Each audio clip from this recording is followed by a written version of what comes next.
পুজোর আনন্দে মেতেছে বাঙালি। সব কিছুকে ভুলে পুজোয় মেতে ওঠাই একমাত্র লক্ষ্য। এই দুর্গাপুজোয় প্রত্যেকবারের মতো এইবারও কিছু নতুন কাপেলদের সন্ধান পাওয়া গেল। এবার আলোচনায় জি বাংলার ফুলকি ধারাবাহিকের নায়িকা দিব্যানী মণ্ডল।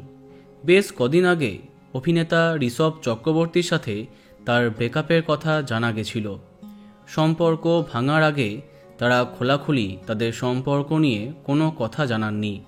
তবে একসঙ্গে সিনেমা দেখা, কফি ডেটের ছবি সব কিছু দেখে তাদের বন্ধুত্ব বা প্রেমের কথা অনেকেই জানত। কিন্তু মাস দুয়েক আগেই একে অপরকে আনফলো করে দিয়েছেন। বোঝাই গেছে ঋষভের সাথে আর সম্পর্কে নেই দিব্যানী। কিন্তু এবার পুজোর মরশুমে সম্ভবত তার বিশেষ বন্ধুর সাথে সবাইকে পরিচয় করিয়ে দিলেন তিনি। তার নাম জয় পাল, যিনি পেশায় একজন মেকআপ আর্টিস্ট।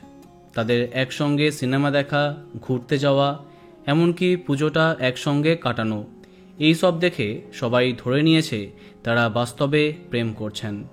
সম্প্রতি কিছু কাপেল ছবি পোস্ট করে তারা ক্যাপশন দিয়েছেন ষষ্ঠী সটেড। তারপরে তাদের প্রেমের চর্চা আরও বেড়েছে।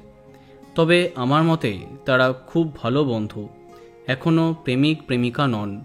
দেখা যাক পরবর্তীকালে কি জানা যায়। তো বন্ধুরা, এ বিষয়ে তোমার কি মন্তব্য কমেন্টে জানাতে পারো। আর এই রকমই আরও অনেক ভিডিও পেতে সাবস্ক্রাইব কারেন্ট বস। ধন্যবাদ।